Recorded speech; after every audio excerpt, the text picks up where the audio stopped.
नमस्ते। चलिए आज बात करते हैं माध्यमिक शिक्षा निदेशालय राजस्थान के एक नए निर्देश के बारे में और जुड़ा है क्लास 1 और 2 के समेटिव असेसमेंट 3 से। तो आइए समझते हैं कि इसमें क्या कुछ बदला है। अच्छा, ये सारी जानकारी हम कहाँ से दे रहे हैं? तो ये देखिए, ये वो ऑफिशियल सर्कुलर है जिसे निदेशालय ने जारी किया है। आज हमारी पूरी बातचीत इसी दस्तावेज पर आधारित है, ताकि आपको एकदम सटीक और प्रामाणिक जानकारी मिले। तो सबसे बड़ा सवाल यही उठता है कि आखिर इसमें नया क्या है। मतलब क्लास 1 और 2 के ऐसे 3 असेसमेंट में ऐसा क्या बदल गया है जो सभी टीचर्स और स्कूल एडमिनिस्ट्रेटर्स के लिए जानना बेहद ज़रूरी है।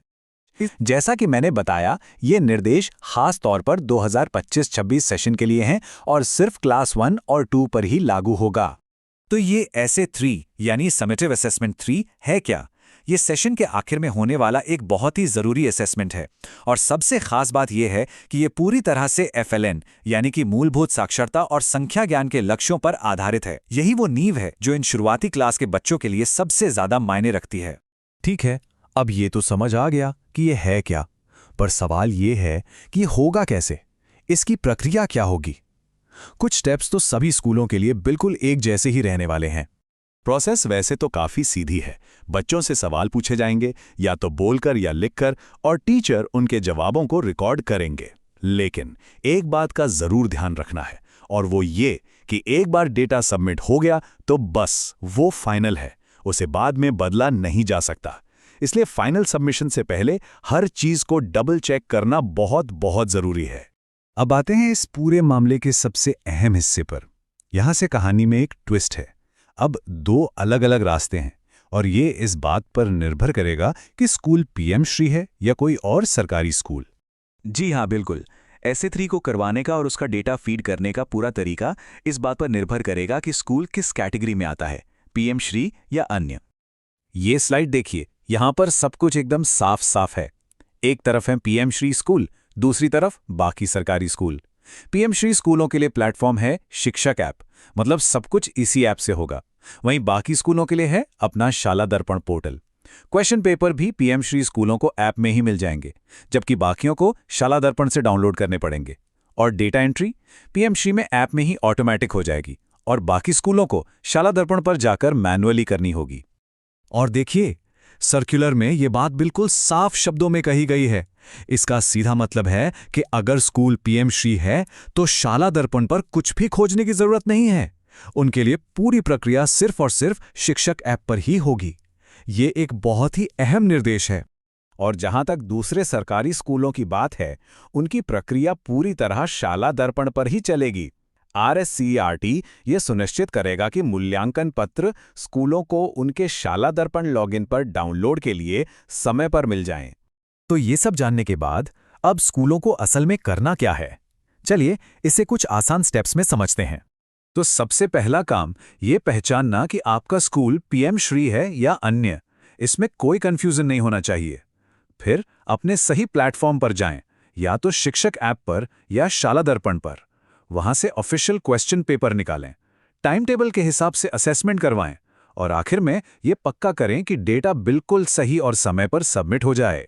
हाँ, और एक बहुत ही जरूरी बात, इस पूरे असेसमेंट की गोपनीयता बनाए रखना, प्रश्नपत्रों को सुरक्षित रखने की पूरी जिम्मेदारी संस्था प्रधान की होगी। ये एक बहुत ही गंभीर जिम्मेदारी है। तो चलिए अब आते हैं सबसे जरूरी स्टेप पर, और वो है तैयारी। देखते हैं कि स्कूलों और टीचर्स को इस असेसमेंट के लिए खुद को कैसे तैयार रखना है।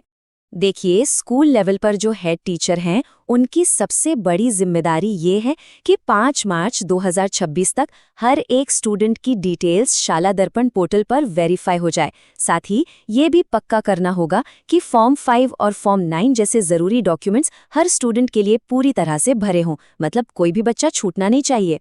टीचर्स की बात करें तो उन्हें ये पक्का करना है कि वो ऐप का लेटेस्ट वर्जन ही यूज़ कर रहे हैं। और हाँ, जो यूज़र मैनुअल है उसे अच्छी तरह से पढ़कर समझ लें। और सबसे ज़रूरी बात, मार्किंग बिल्कुल फेयर होनी चाहिए। जो भी स्टैंडर्ड्स दिए गए हैं, बस उन्हीं के आधार पर। चलिए, तैयारी की बात तो हो गई। अब आते हैं असली प्रोसेस पर, मतलब शिक्षक ऐप को यूज़ कैसे करना है। ये ऐप ही है जो पूरे काम को डिजिटल और एकदम आसान बना देगा। अच्छा, ऐप को यूज़ करना ना बहुत सिंपल है। बस लॉगिन करिए, फिर रिकॉर्ड असेसमेंट पर क्लिक कीजिए और एक एक करके स्टूडेंट को सिलेक्ट करते जाइए। पर हाँ, एक चीज का खास ध्यान रखना है, हर सवाल के बाद सेव एंड कंटिन्यू बटन दबाना बिल्कुल ना भूलें। और ये भी याद रखिए कि एक बार फिनिश सर्वे दबा दिया तो फिर आप कोई चेंज नहीं कर पाएंगे।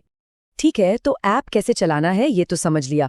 अब बात करते हैं असेसमेंट के सबसे जरूरी हिस्से की, कि बच्चों से बात कैसे करनी है और उन्हें ग्रेड्स कैसे देने हैं। अब हम जो भी रूल्स और तरीके देखने वाले हैं वो सब सीधे ऑफिशियल शिक्षक आकलन निर्देश डॉक्यूमेंट से लिए गए हैं, ताकि कोई कंफ्यूजन ना रहे। और इस डॉक्यूमेंट का जो सबसे बड़ा सबसे ज़रूरी नियम है वो ये है कि ये असेसमेंट 1-to-1 होगा। मतलब हर बच्चे का आकलन अकेले में आमने सामने बैठकर करना है। ग्रेडिंग सिस्टम को ना बहुत ही सिंपल रखा गया है। देखिए, अगर स्टूडेंट खुद से बिना किसी हेल्प के जवाब देता है तो उसे मिलेगा ग्रेड ए। अगर उसे थोड़ी बहुत हेल्प की ज़रूरत पड़ती है तो ग्रेड बी, और अगर उसे काफ़ी ज़्यादा मतलब स्पेशल हेल्प चाहिए तो उसे ग्रेड सी दिया जाएगा। चलिए, ग्रेडिंग भी समझ आ गई। अब ये देखते हैं कि इस पूरे प्रोसेस में किसकी क्या क्या जिम्मेदारी होगी। जो हेड ऑफ इंस्टीट्यूशन है, उनका काम है पूरे एग्जाम को सही से मॉनिटर करना। उन्हें ये भी देखना है कि सारे बच्चे प्रेजेंट हों और पूरा असेसमेंट टाइम पे खत्म हो जाए। अब टीचर्स की बात करें तो उनकी जिम्मेदारी है कि डेटा की एंट्री टाइम पर और एकदम सही हो। और हाँ, फाइनल सबमिट करने से पहले आंसर्स को एक बार जरूर चेक कर लेना है। एक और जरूरी बात, जब तक एक स्टूडेंट का असेसमेंट पूरा न हो जाए तब तक दूसरे को सिलेक्ट न करें। फिर आते हैं ब्लॉक और डिस्ट्रिक्ट लेवल के अधिकारी। उनका काम होगा स्कूलों के प्रोग्रेस पर नजर रखना। अगर किसी स्कूल का काम पेंडिंग है तो उनसे कांटेक्ट करके उसे टाइम पर पूरा करवाना, और अगर कोई टेक्निकल प्रॉब्लम आती है तो उसमें भी वो हेल्प करेंगे। और अब आखिर में चलिए नजर डालते हैं ऑफिशियल शेड्यूल पर और कुछ बहुत ही जरूरी रूल्स पर। तो ये रहा पूरा शेड्यूल। ध्यान से देखिए, 12 और 13 मार्च को ऐप का एक ड्राई रन होगा, मतलब एक तरह से प्रैक्टिस। इसके ग्रेड्स नहीं जोड़ेंगे। असली असेसमेंट शुरू होगा 16 मार्च को हिंदी के साथ, फिर 17 को इंग्लिश और 18 को मैथ्स का। और हाँ, कोई टेंशन की बात नहीं है, जो बच्चे 16 या 18 को एब्सेंट रहेंगे उनका असेसमेंट 19 मार्च को हो जाएगा। अब कुछ फाइनल रूल्स जो हमेशा याद रखने हैं। पहला, स्टूडेंट प्रोफाइल में कोई भी गलत डेटा ना डालें। दूसरा, असेसमेंट को कॉन्फिडेंशियल रखना है, मतलब इसकी जानकारी बाहर नहीं जानी चाहिए। तीसरा, मोबाइल ऐप को सिर्फ और सिर्फ असेसमेंट के काम के लिए ही यूज करना है। और चौथा, अगर कोई भी टेक्निकल दिक्कत आती है तो फौरन अपने अधिकारियों या हेल्प डेस्क को इन्फॉर्म करें। एजुकेशन से जुड़ी हर जानकारी के लिए शिक्षक सारथी को सब्सक्राइब और लाइक कीजिए।